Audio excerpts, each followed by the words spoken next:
When we were young, just a single piece of candy could bring immense happiness. But as we grow older, although the candy still tastes sweet, we begin to feel the bitterness, the sourness, and the hardship of life. In childhood, we cry and then laugh. In adulthood, we laugh and then cry. We struggle with the stress of work, the burden of car and house loans, the pressure to settle down, to raise children. At times, life feels so suffocating that we quietly ask ourselves, if we're all going to die anyway, what's the point of living? I know your life is busy, but what I'm going to say isn't something you can grasp in just one listen, especially not easily. That's why I suggest listen all the way through, and when you have time, listen again. Play it while doing housework, during a quiet moment, or save it to revisit later. I promise you, within just a few short months, your mindset will rise to a whole new level. Welcome, friends. Today, let's explore one of the deepest questions in life. Why do we exist? The answers ahead may forever change the way you live your life, especially the final story, which has awakened thousands of people. There once was a piglet who lived a happy life with its parents. It was fed, sheltered, and cared for. But one day, the piglet realized it was being raised not out of love, but to be slaughtered. Still, the other pigs around it remained unaware. They happily ate and slept, day in and day out. The piglet felt hopeless and questioned the meaning of life. It asked its mother, if we're going to be eaten when we grow up, then why even grow up? Its mother gently replied, yes, in the end, we may be eaten. But the joy we feel now is still real. Instead of worrying about the pain that hasn't come yet, why not enjoy the happiness we have now? The piglet thought her words made sense, and for a while it lived peacefully again. But then, one day, it noticed a small hole in the wall of the pen. It was too small to squeeze through. In that moment, the piglet found a new purpose in life, to lose weight and escape through that hole. It stopped eating, trained itself day and night, and endured immense hunger and discomfort, believing that freedom awaited. Eventually, it became slim enough to slip through and escape. It ran toward the distant mountains and became a wild boar. The piglet believed it had changed its destiny, but soon it discovered it was not the only one. Many others like it, domesticated pigs turned wild, had fled before. In the wild boar herd, they were weak. They had no tusks, no strength, and no speed like real wild boars. They lived at the bottom of the social order, barely surviving. Once again, the piglet felt despair. Should it endure this fate or fight back? It chose to fight. Every day, it trained, charging into trees, biting branches, sharpening its instincts. One day, it challenged the alpha boar. The battle was fierce, and the alpha was badly injured. Before it died, the alpha said one final thing. I'm finally free. Now it's your turn to suffer. Not long after, the piglet understood what those words meant. It had become the new leader. From the outside, it looked victorious, but when it looked down from the mountaintop, it saw a sign that read Wild Boar Training Facility. Only then did it realize it was all a human experiment. The pigs that escaped, trained, and fought, they were being conditioned to become wild boars, which could be sold for a higher price. The piglet had aged. It limped back down the mountain, going from pig to pig, whispering, live happily, one day at a time. Growing up is, in fact, the process of seeing through everything. It's also the process of becoming a wild boar. This journey helps us realize a heartbreaking truth. Most things around us are essentially meaningless. No matter how hard you try, whether you become wealthy or live an ordinary life, you're still just a pawn in the hands of those in power. There's not much difference. Even your funeral is merely a gathering for others. One person shared that his neighbor, a 52-year-old department manager, died suddenly of a stroke. His wife and children were devastated. But when relatives and friends came to the funeral, they greeted each other with smiles, shared cigarettes, and chatted as if it were a reunion. Soon after, they were eating rice porridge and playing cards. The women in the kitchen laughed and gossiped as they cooked. The men drank, joked, and teased each other. No one really spoke about the deceased. It was more like a festival than a farewell. It was then that he truly realized your life and death mean very little to others. Apart from your parents, spouse, and children, no one really cares whether you live or die. Your death is merely an excuse for others to gather. They talk about everything under the sun. Some even get drunk and start arguments. But nobody truly grieves you. Not really. It became None of us are as important as we think. If the fire doesn't burn someone, they won't feel the heat. So, when you die, don't ask for a grand funeral. A few close loved ones are enough. The rest are just there for show.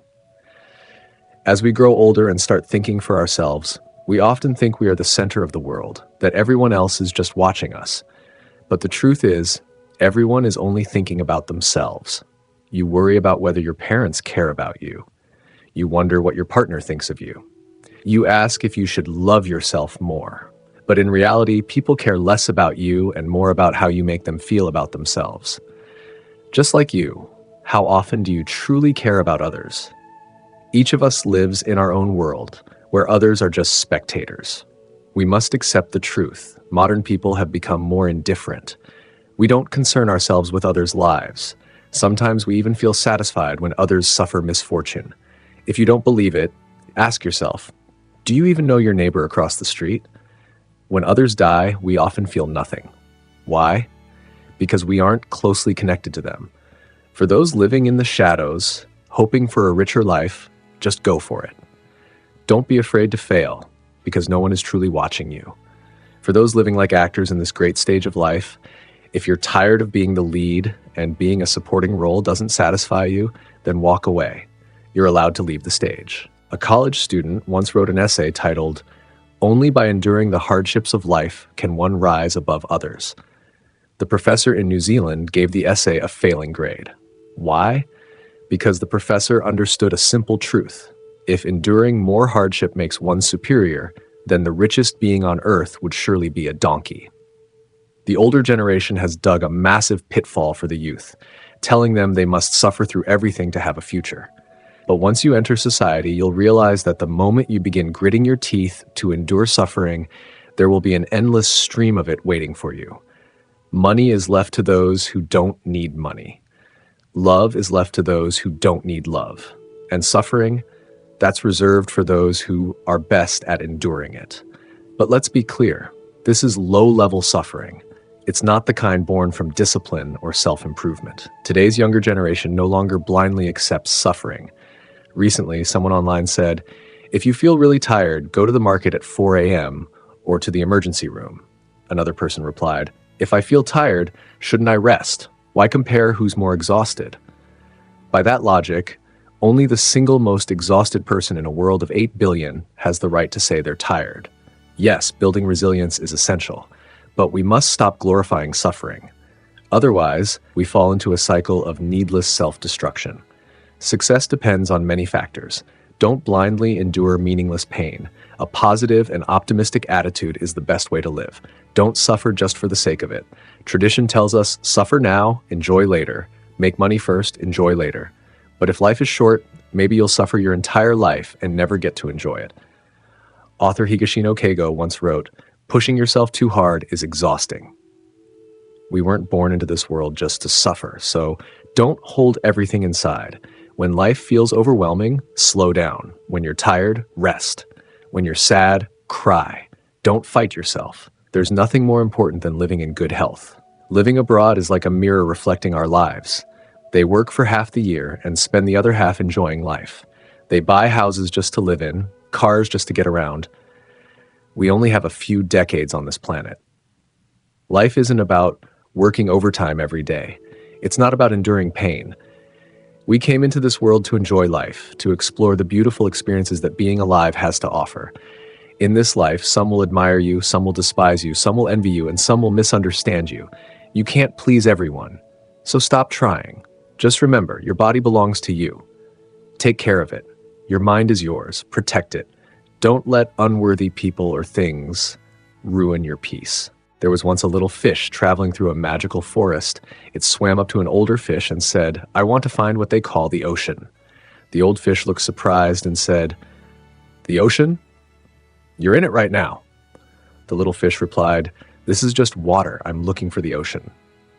We spend our lives searching for the meaning of life, just like a fish swimming in water, looking for the ocean. Many people grow increasingly anxious because everything they do has to mean something, especially those who are highly sensitive. Even after watching a movie or reading a book, they feel guilty if they don't write a reflection. When they're simply enjoying the little pleasures of life, they feel ashamed, like it's wasted time. Maybe that's because we've been taught since childhood that eating, playing, and relaxing are indulgent, that only enduring hardship is meaningful, that life must be about struggling to reach some grand result. But living that way is exhausting. And when you fail, when you lose your job, your relationship, or face setbacks, you're crushed mentally because you've linked all your worth to achievements, to outcomes. We forget a simple truth. Many things don't need to have a meaning. Eating and enjoying life isn't a waste of time. Suffering doesn't automatically make your life meaningful.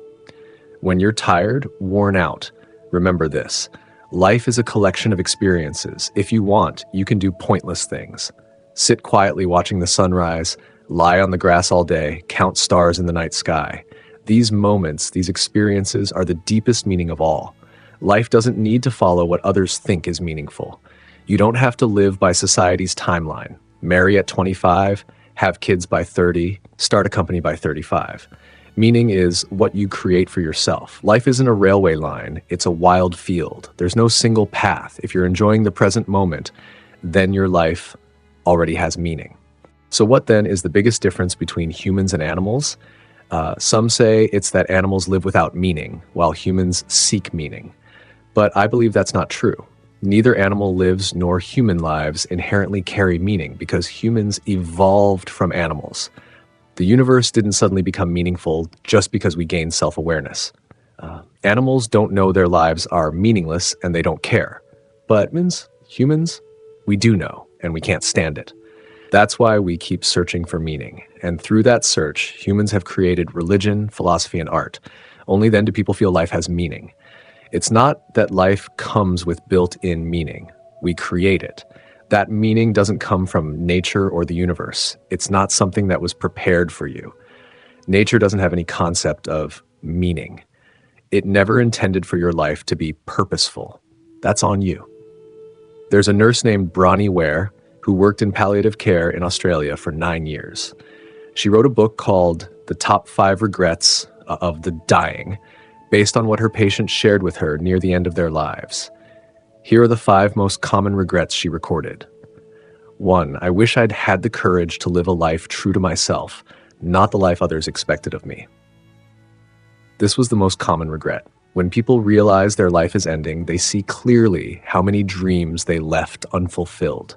Most hadn't even pursued half of what they truly wanted. 2. I wish I hadn't worked so hard, especially among men. They missed their children growing up, missed precious time with their families. If you simplify your lifestyle and prioritize what matters, you'll realize you don't need that much money to be happy. You'll have more time and a better life. 3. I wish I'd had the courage to express my feelings. Too many people suppress emotions just to keep peace with others. Over time, they lose touch with who they are. They live someone else's version of life.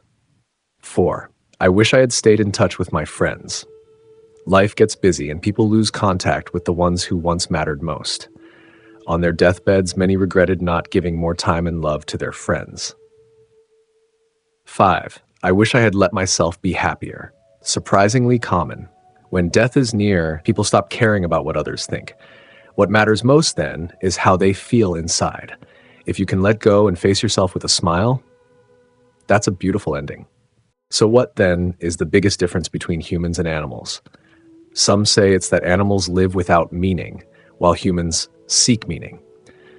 But I believe that's not true.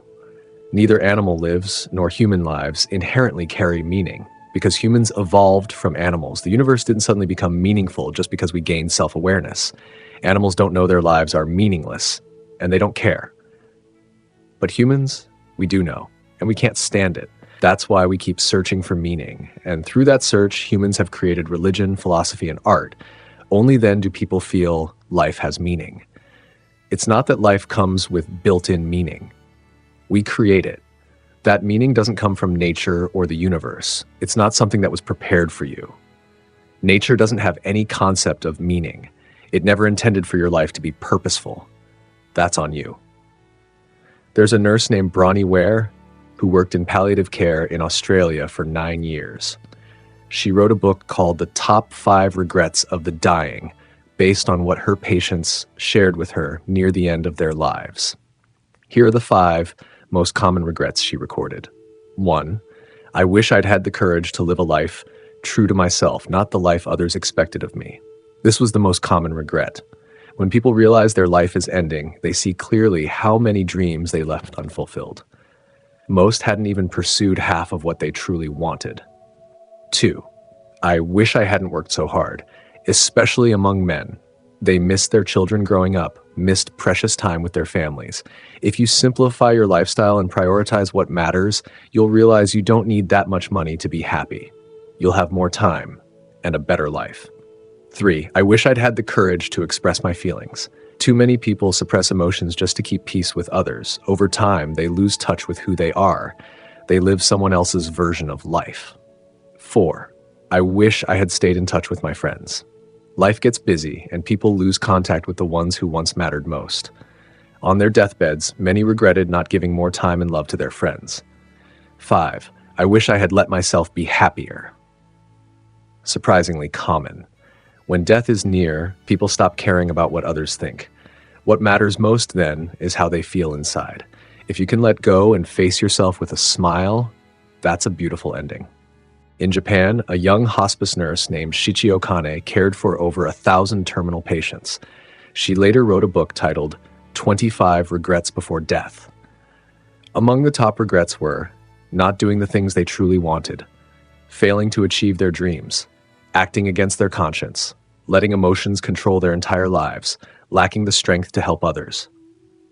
And what stands out is this. Regardless of country, culture, or race, when facing death, people's regrets are remarkably similar. So please, have the courage to live the life you want. Don't repeat the same regrets others have left behind. Now let me ask, if I gave you a lifetime of unlimited wealth, but the price was your health, would you take that deal? If you're unsure, let me share a story. Once a poor man's wife found 3 hungry old men standing at their door. She invited them in for a meal. But the men said, "Ask your husband first." When she did, her husband happily agreed, "Yes, let them in. We should help those in need." The 3 old men then said, "Actually, we are the gods of wealth, success, and health. You may only invite one of us into your home." The wife wanted wealth. The husband chose success. But their daughter, listening from the side, said, "I think we should choose health. If we're healthy and together, we're already happy." So they invited health into the home. Surprisingly, the other 2 followed. The wife was confused. "I thought we could only invite one of you?" The god of health smiled. "Yes, but when you choose health, wealth, and success come along too. Because without health, both money and success are meaningless. Life isn't about how much money you make. Health is the real treasure. Don't chase wealth so blindly that you forget what truly matters. Because no matter how rich you are, it can't stop death. No matter how beautiful you are, it won't impress the king of the underworld. Money is just a game, but health, that's the true goal. Your body parts are more valuable than gold, and you can't always find replacements. So take care of the one body you've been given, because once it breaks, everything else falls apart. Writer Maxim Gorky once told the story of a young man full of despair. This man constantly complained about his poverty and how unfair life was. People began to avoid him. One day, he encountered an old man who asked him, "What do you want?" "I want to be rich," the young man replied. The old man said, "All right, sell me your arms and legs. I'll give you 5,000 gold coins." The young man shook his head. "No." "Too little? Fine, I'll give you 10,000 gold coins," the old man offered. Still, the young man refused. "Exactly," the old man said. "You see, you already possess something worth far more than 10,000 gold coins. Your health. Health isn't just a luxury, it's the most precious asset you have. Each of us is born with this incredible gift. It's not superior fortune or great wealth, it's a healthy body. And after the recent global pandemic, many people finally realized this truth. No amount of money can buy good health. Once your body collapses, everything else becomes meaningless. Someone once said, if every man dreams only of owning a car, a house, and a prestigious job, then what hope does this country have? Will your greatest life achievement be this? Grandson, the most glorious thing your grandpa ever did was paying off the mortgage. Truth is, from the moment we are born, we are slowly moving toward death. In the book, How the Steel Was Tempered, it says, "One should live in such a way that when looking back, there is no regret for wasted time, no shame for having lived a dull life." Or as the classic Record of the Grand Historian puts it, "I live simply to understand a few truths and witness a few wonders. That alone makes my life a success." In Walden, the author writes, "Life itself has no meaning unless you choose to give it meaning." So from now on, stop living the life others expect of you. Start living the life you want. Death is not the scariest thing. What's truly terrifying is to realize in your final moments that you never really lived. There's an Oscar-winning short film titled A Single Life. In it, a tiny fly is born and instantly notices a countdown timer above its head. No matter how hard it shakes, it can't remove it. The poor little fly doesn't yet understand what this means until it sees an old fly collapse as its timer hits 0. Only then does it realize it has just 1 minute to live. In a panic, the fly is handed a long checklist, all the things a fly is supposed to do in a lifetime. With no time to think, it starts rushing, flirting with a raccoon, going to a dance party, rescuing another bug, getting married, even having children. Everything happens in an instant. It doesn't pause to feel or reflect, just checks off each box. As it nears the end of the list, the goals become harder. Gaze at the stars, but it's daytime, there are no stars. Become famous, even harder. The fly begins to panic and feel hopeless. Unexpectedly, it realizes feel despair is also on the checklist. Suddenly, a drop of oil falls from above and ends its life. In its final moment, night falls, and for the first time, the fly is able to simply lie there and look up at the stars. Years later, its tiny fossil in amber becomes a sensation, completing the final item on its list, become famous. But what did it all mean?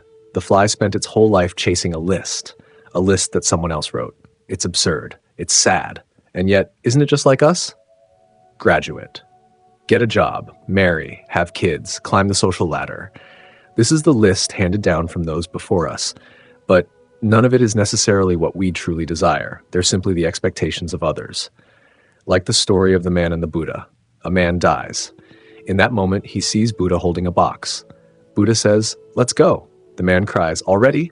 But I still have things to do." Buddha replies, "I'm sorry, but your time is up." The man asks, "What's in the box?" Buddha answers, "Everything that belonged to you. You mean my belongings, my money, my clothes? No, those never truly belong to you. They belong to the world. Then, my memories? No, they belong to time.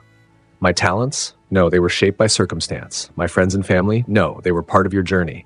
My wife and kids? No, they belong to your heart. Then surely it's my body? No, that returns to dust." Finally, the man says, "Then it must be my soul." Buddha smiles, "No, your soul belongs to me." Tears well up in the man's eyes. He opens the box, it's empty. The man breaks down and cries, "Did I truly never own anything?" Buddha replies, "The only thing that ever truly belonged to you was every moment you lived." Life is a string of choices and relinquishments. We are born with a cry and we leave with the cries of others.